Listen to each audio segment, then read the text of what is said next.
Hi everyone, I'm Harold Reynolds. Welcome to Play Ball at Home, presented by Scotts. On Saturday, we're celebrating Derek Jeter's induction into the 2020 Hall of Fame. We're gonna do everything Jeter, but today I have a special guest. One of his old teammates, number 51, Burn, baby, Burn.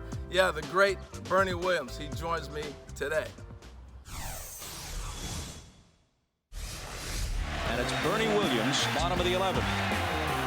And here's a drive to left. It's mighty high. It's mighty far. And good night. It'll be a 3-2. That ball is high. It is far. It is gone. Bernie goes boom. Burn, baby, burn. Hey Bernie, thanks for joining us, man. It's always great to see you and talk to you. The only thing I'm missing right now, though, is seeing a guitar. I'm so used to seeing you working the strings. How's that going right now anyway? How's that musical career? It's going great. I don't know if I could call it a career, but being a musician, I, for once, had all my kicks about playing in front of people and having that energy come back at me, which is kind of difficult to do, when you got a camera in front of you and you're doing this, online kind of thing. But this is, different times, you got to make adjustments, and let's see how it goes. Hey, so while we're all locked up in our homes right now, this weekend we're celebrating Derek Jeter weekend on MLB Network and giving everybody a little preview right now. You've known Derek a long time. You guys are close friends. But what was the first memories or recollection or when you might have met Derek when you first started off getting to know him? I think he was drafted in 92. He was the first pick of the Yankees in 92.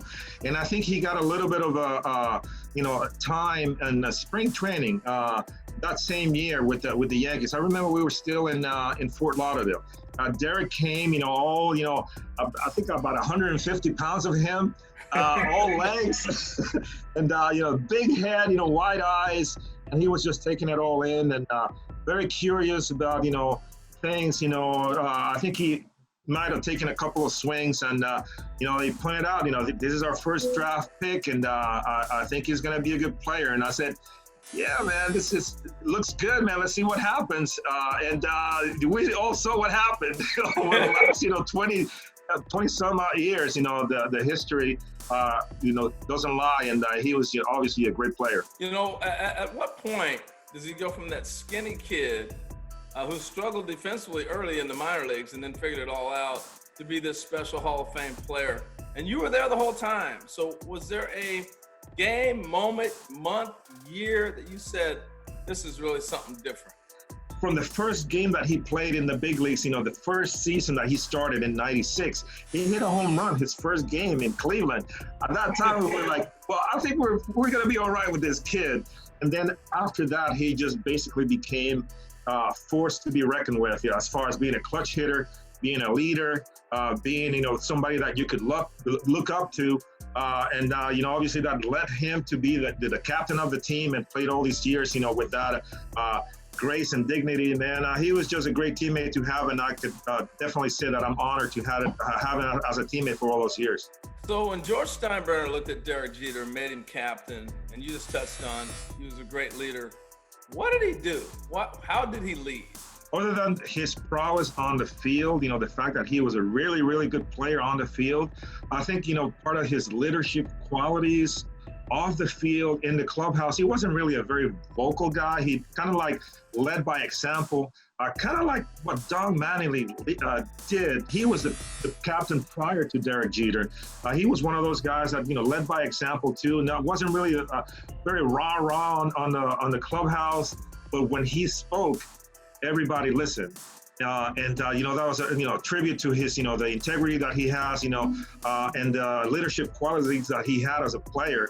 And I think Derek inherited all of that, by watching him, by watching all the veterans in those teams, and he, developed his own mentality about playing the game, and he was just great at it. Well, for those kids who didn't see Bernie Williams play, he could do it all. Center fielder, he can fly, go get him. I still see 51 running out there, dragging balls down, switch hit, stole bases, did it all. A Gold Glove center fielder at that. So Bernie, all that said, I say that to, what did you take the most pride in your game? what stood out in your mind? What were you the most prideful about? I would say probably everybody that knows me knows that I'm a little out there. But with all kidding aside, I definitely, when I was on the field, it was all business, it was all seriousness, it was 100% all focus on, what I needed to do, help my teammates to help win the game, beat a ball club, postseason, World Series, anything that, that entails. It was my source of pride to attack those situations with the utmost responsibility. Never took anything for granted, and I played the game as hard as I could for all those years. And I was very lucky to be part of a team that put the right people together, and they were able to keep them for a long time. And we had a lot of success in those years, man. Well, I take that as your work ethic, because anybody who knows Bernie Williams, one of the greatest workers. And so now we're all sitting at home, and one of the things I see all the time, people picking up guitars or pianos or whatever instruments, and you're a guy who's mastered the guitar. So I want to ask you, what advice would you have somebody who's sitting at home right now trying to learn the guitar? There's many reasons why people pick music, but I guarantee you, any one of those reasons, whatever you do, or whatever leads you to pick up an instrument, it will be a great blessing to know that you can play an instrument and do that. I mean, it's a very special thing to be a part of.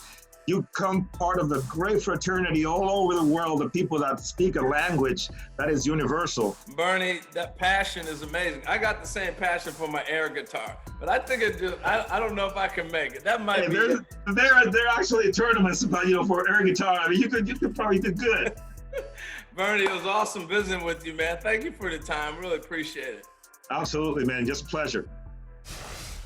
Now, that was a great show. Thanks for joining me today, but make sure you tune in on Saturday to learn more about Derek Jeter and his Hall of Fame career. Everything Jeter on Saturday. Until then, be safe, careful, and we'll see you soon.